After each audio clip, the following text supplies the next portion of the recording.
Olá! Sabe o que é curioso? A mesma vontade que nos leva a olhar para as estrelas, a querer entender o céu, também pode nos guiar para uma outra viagem, para dentro, para o universo incrível que existe em nós. Hoje, a gente vai fazer exatamente essa jornada dupla, da imensidão do espaço à complexidade do nosso próprio corpo. Essa frase, nossa, é icônica, né? Um pequeno passo para o homem, um salto gigante para a humanidade.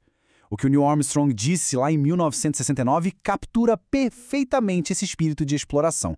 É aquela vontade de entender o que tem além, de dar o próximo passo. E é esse espírito que vai guiar a nossa conversa de hoje. Bom, nossa jornada começa do jeito mais antigo que existe, olhando para cima. Muito, mas muito antes de existir mapa ou GPS, as civilizações antigas, e isso inclui os povos indígenas aqui do Brasil, usavam as estrelas para se localizar e para entender o mundo ao redor. Mas como é que as estrelas podem ser um guia? Simples, através das constelações. O céu à noite pode ser visto como um grande quadro, sabe?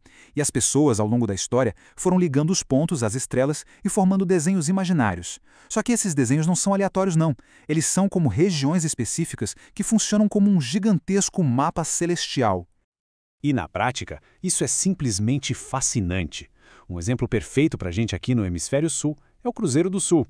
Apesar de ser a menorzinha das 88 constelações que a gente reconhece, seu formato de cruz é um guia super poderoso. Se a gente prolonga o braço maior da cruz 4 vezes e meia, a gente encontra o Polo Sul Celeste. É um ponto de referência usado para orientação geográfica há séculos. Ok, das estrelas distantes vamos agora chegar um pouquinho mais perto de casa e focar na nossa vizinha cósmica mais próxima, a Lua. Uma coisa fundamental sobre a Lua é que ela não tem luz própria. Ela não brilha como o Sol, por exemplo. Na verdade, ela funciona como um espelho gigante lá no céu, e a luz que a gente vê é, na verdade, o reflexo da luz do Sol na superfície dela. E isso leva a uma ilusão de ótica incrível. Quando a gente olha daqui da Terra, o Sol e a Lua parecem ter quase o mesmo tamanho. Mas como isso é possível? A resposta está na distância. O Sol é imensamente maior, claro, mas ele está mas tão longe que o tamanho aparente dele fica parecido com o da Lua. É uma baita coincidência cósmica. E essa dança entre o Sol, a Terra e a Lua também cria as famosas fases da Lua. Conforme a Lua gira em volta da Terra, a luz do Sol ilumina partes diferentes dela. Então a gente começa com a Lua nova, quando ela está escondida. Aí uma fatiazinha de luz aparece e vai crescendo, é a fase crescente. Chega no auge, na lua cheia, toda iluminada, e depois começa a diminuir na fase minguante até o ciclo todo recomeçar. Depois de viajar pelo espaço, vamos fazer uma curva bem radical e mergulhar num universo igualmente complexo e misterioso, aquele que existe dentro de cada um de nós. E para começar essa exploração interna, um número que é, assim, chocante. Se o tubo digestório de um ser humano adulto fosse esticado, ele teria quase 9 metros de comprimento. 9 metros! Isso é a altura de um prédio de 3 andares. Dá para acreditar? Então, como é que funciona essa jornada incrível de 9 metros? Vamos seguir o caminho que a comida percorre, desde a primeira mordida até o fim do processo. Essa viagem tem 4 paradas principais. Começa na boca, onde os dentes trituram e a saliva já começa a trabalhar. De lá, a comida desce para o estômago, um ambiente super ácido que transforma tudo numa pasta. A etapa mais importante acontece no intestino delgado. É lá que os nutrientes são absorvidos e vão para o sangue. E por fim, no intestino grosso, a água é absorvida e o que sobrou é preparado para ser eliminado. Mas para que todo esse trabalho complexo? É bem simples, na verdade. Para conseguir combustível. A digestão, no fundo, é o processo de desmontar a comida para a gente poder extrair a energia e os materiais que o corpo precisa para viver.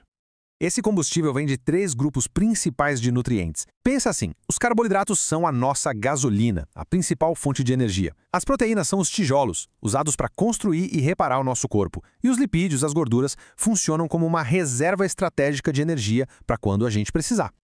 E além do combustível, o corpo precisa de uma equipe de manutenção. E quem faz esse papel são as vitaminas e os sais minerais. Eles são os reguladores, defendem o organismo de doenças, ajudam a formar ossos e sangue e garantem que tudo funcione direitinho. É por isso que é tão importante ter uma alimentação variada, cheia de frutas e vegetais. Agora, ter acesso a esse combustível é uma coisa. Manter o equilíbrio é outra completamente diferente. E é aqui que as nossas escolhas alimentares fazem toda a diferença e acabam definindo a nossa saúde.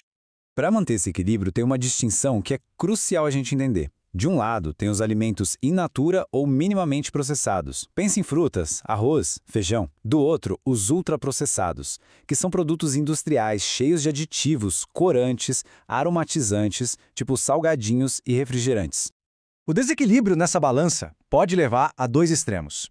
A subnutrição acontece quando o corpo não recebe energia ou nutrientes suficientes. E a obesidade é o oposto. É quando se consome muito mais energia do que o corpo precisa e esse excesso é guardado como gordura. E isso muitas vezes está ligado ao consumo exagerado de ultraprocessados.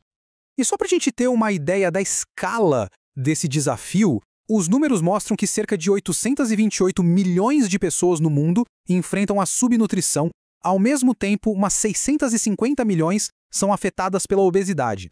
Isso revela que o problema global de nutrição é, na verdade, um paradoxo. Envolve tanto a falta de comida quanto o excesso de alimentos de baixa qualidade. No fim das contas, a lição parece ser a mesma, né? Seja explorando o céu para se orientar ou o nosso corpo para se sustentar, a orientação vem do conhecimento.